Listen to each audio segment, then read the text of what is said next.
उसमें कई ऐसी कहानियां हैं जो हमें नॉर्मल लाइफ के बारे में, सामान्य जीवन के बारे में एक लेसन देती हैं, सीख देती हैं। उसमें एक कहानी का नाम था, अगर मुझे ध्यान है, मैं स्कूल में पढ़ता था, उसका नाम था पंडित की बकरी।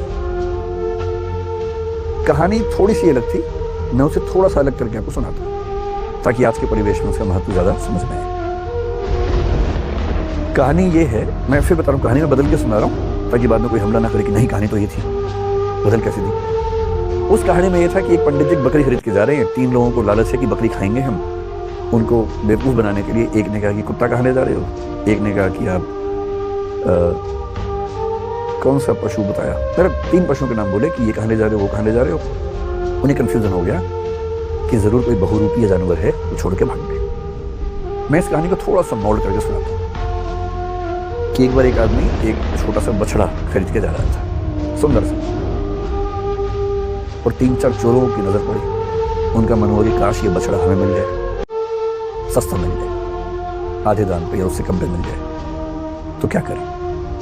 तो उन्होंने एक साजिश की। बारी बारी वो उस व्यक्ति से रास्ते में मिले। पहले एक व्यक्ति मिला एकदम सीरियस चेहरा बना के। उसने कहा, अरे पंडित जी बकरी कितने के लिए। पंडित जी ने कहा, यार ये तो बछड़ा है, बकरी थोड़ा है। तो वो बड़े अच्छे से हंसा से, बछड़ा है, अच्छा, इतना कह के मुस्कुराते हुए निकल गया वहां से। पंडित जी बोला, अजीब गधा आदमी। फिर देखा है तो बछड़ा ही। उसका उतना ही काम था, किया और निकल गया। अब वो आगे चल रहे हैं, करीब 100-200 मीटर के बाद एक दूसरा आदमी अलग जगह से आया। इनके बीच में आपस में साठ-गांठ है, इनको नहीं पता है। दूसरा आदमी आया और आके बोला, वाह पंडित जी कितनी मोटी बकरी है, एकदम बछड़ा लग रही है देखने में। अब इसको लगा कि तो मन में फंस गया। ध्यान से देखा, बोला नहीं यार मैं तो बछड़ा ही लाया हूं। बोला वही तो मैं कह रहा हूं, देखने में लग रहा है एकदम, लेकिन है मोटी बकरी। ये कह के वो मेरी कर दिया। फिर 1 किलोमीटर बाद तीसरा मिला और उसने कहा, पंडित जी बस ऐसी ही बकरी चाहिए मुझे भी, कहाँ मिलेगी ऐसी बकरी। उसने कहा, फिर पंडित ने फिर थोड़ा धमकाते हुए कहा कि यार ये बछड़ा है भाई, लेकिन अब वो दबाव कम बना रहा था, वो खुद दबाव में था।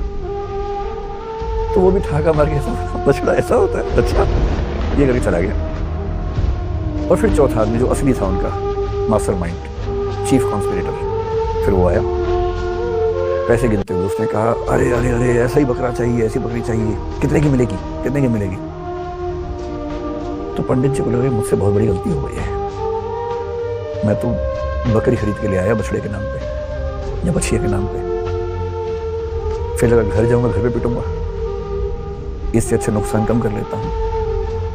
तो एज्यूम कीजिए कि उस जमाने में 100 रुपए के आसपास का लिया था, तो उन्होंने बताया कि मैंने 100 का लिया है।